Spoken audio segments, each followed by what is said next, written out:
Mahmoud, Berlin, Germany, 2015, Home.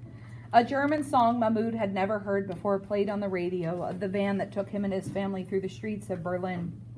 The capital of Germany was the biggest city he had ever seen, far bigger than Aleppo.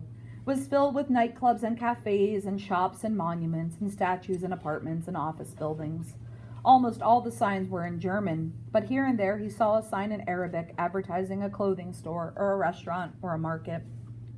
Buildings lined the sidewalks like 10-story walls of brick and glass, and cars and bicycles and buses and trams rattled and honked and clanged by in the streets. This strange, frightening, exciting place was to be Mahmoud's new home. The German government had taken in Mahmoud and his family. For the past 4 weeks, the four of them had lived in a school in Munich that had been turned into simple but clean housing for refugees. They had stayed there, free to come and go as they pleased, until a host family agreed to let them share their home while Mahmoud's parents got on their feet. A host family here, on this street, in the capital of the country. The van pulled up to the curb outside a little green house with white shutters and an A-frame roof. Flowers filled the window boxes like Mahmoud had seen in Austria, and 2 German cars were parked in the driveway. Across the street in a park, teenagers did tricks on skateboards.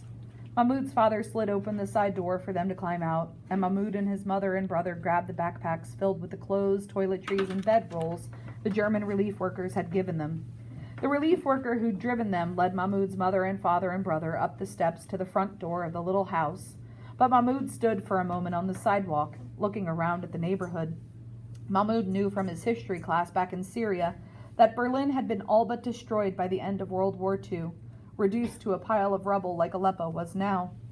Would it take another 70 years for Syria to return from the ashes the way Germany had? Would he ever see Aleppo again?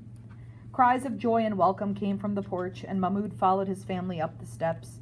His mother was being hugged by an elderly German woman, and an elderly German man was shaking hands with his father. The German relief worker had to translate everything everyone said to each other. Mahmoud and his family didn't speak German yet, and the family apparently didn't speak any Arabic. The German family had at least managed a sign written in Arabic that said, "Welcome home," on it, even if the expression they had used was a bit formal. Mahmoud still appreciated the effort. It was better than he could do in German. The man shaking hands with his father turned to Mahmoud and Walid, and what Mahmoud saw surprised him. He was a really old man. He had wrinkly white skin and thin white hair that stuck out a bit on the sides, like he'd tried to comb it, but it wouldn't stay put. When the relief worker had told them they'd be staying with a German family, Mahmoud had imagined a family like his own, not like his grandparents. "His name is Saul Rosenberg," the relief worker translated, "and he says, 'Welcome to your new home.'" As Mahmoud shook the old man's hand, he spotted a small, thin, ornate wooden box attached to the frame just outside the front door. Mahmoud recognized the symbol on it. It was the Star of David, the same symbol on the flag of Israel. Mahmoud tried not to show his surprise. Not only was this couple old, they were Jewish. Back in the Middle East, Mahmoud knew, Jews and Muslims had been fighting each other for decades. This was a strange new world. Herr Rosenberg's wife broke away from Mahmoud's mother and bent down to say hello. She was a wide woman, white-haired like her husband, with big round glasses and a gap-toothed, friendly smile. From the pockets of her frock, she withdrew a little stuffed rabbit made of white corduroy and offered it to Walid. His eyes lit up as he took it from her. "Frau Rosenberg made it herself. She's a toy designer," the translator explained. The old woman said something, directly to Mahmoud. "She says she would have made one for you too," the translator said, "but she thought you might be too old for stuffed animals." Mahmoud nodded. "She can make one for my little sister, though, when we find her," he told the relief worker. "We had to hand her off to another boat to save her when we were drowning in the Mediterranean Sea. It was my fault. I'm the one who told my mother to do it, and now I have to find her and bring her back." Frau Rosenberg looked questioningly at the relief worker as he translated, and her bright smile faded. Walid ran off to show his mother his new toy, and the old woman led Mahmoud into the hallway just inside the house, where family pictures hung on the wall. "I was a refugee once, just like you," the old woman said through the interpreter, "and I lost my brother." She pointed to an old brown photograph in a picture frame of a mother and father and 2 children, a boy about Mahmoud's age in glasses, and a little girl. The father and son wore suits and ties, and the mother wore a pretty dress with big buttons. The girl was dressed like a little sailor. That's me there, the girl. That's my family. We left Germany on a ship in 1939 trying to get to Cuba to escape the Nazis. I was very little then, and I'm very old now, and I don't remember too much about that time. But I do remember my father being very sick, and a cartoon about a cat. I remember that. And a very nice policeman who let me wear his hat. My father was the only one to make it to Cuba. He lived there for many years, long after the war, but I never saw him again. He died before we could find each other. The rest of us couldn't leave the ship with him, and no other country would take us back. So they brought us back to Europe just in time for the war, just in time to go on the run again. The Nazis caught us, and they gave my mother a choice, save me or save my brother. Well, she couldn't choose. How could she? So my brother chose for her. His name was Joseph. Mahmoud watched as she reached out and gently touched the boy in the photograph, leaving a smudge on the glass. He was about your age, I think.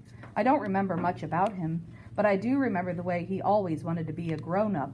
I don't have time for games, he would tell me. I'm a man now. And when those soldiers said one of us could go free and the other would be taken to a concentration camp, Joseph said, "Take me." My brother, just a boy, becoming a man at last. She paused a moment, then took the picture down off the wall reverently with both hands. They took my mother and my brother away from me that day and left me alone there in the woods. I only survived because a kind French lady took me in. She told the next Nazis who came knocking that I was family. When the war was over and I was old enough, I came back here to Germany to look for my mother and brother. I searched for a long time, but they had died in the concentration camps, both of them. The woman drew a breath. I only have this picture of them because a cousin kept it, a cousin who was hidden away by a Christian family throughout the war. Here in Germany, I met my husband, Saul. He had also survived the Holocaust. We stayed because he had family here, and we made a family of our own, Frau Rosenberg said. She spread her arms wide and turned in the little hallway, showing Mahmoud the dozens of pictures of her children and grandchildren and great-grandchildren. She put her hand to the old yellowed picture of her family again. They died so I could live. Do you understand? They died so all these people could live. All the grandchildren and nieces and nephews they never got to meet. But you'll get to meet them, she told Mahmoud. You're still alive, and so is your little sister. Somewhere. I know it. You saved her. And together we'll find her, yes? I promise. We'll find her and bring her home. Mahmoud started to cry, and he turned away and tried to blink back his tears.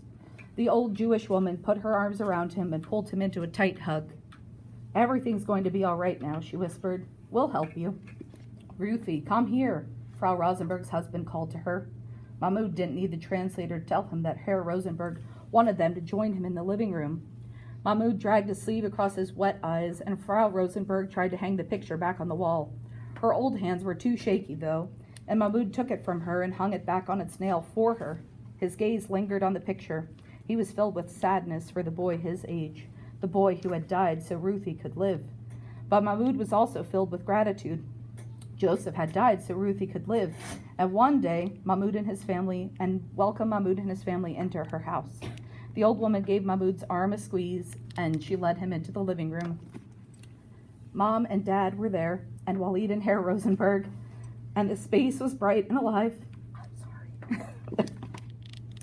And filled with books and pictures of family and the smell of good food. It felt like home.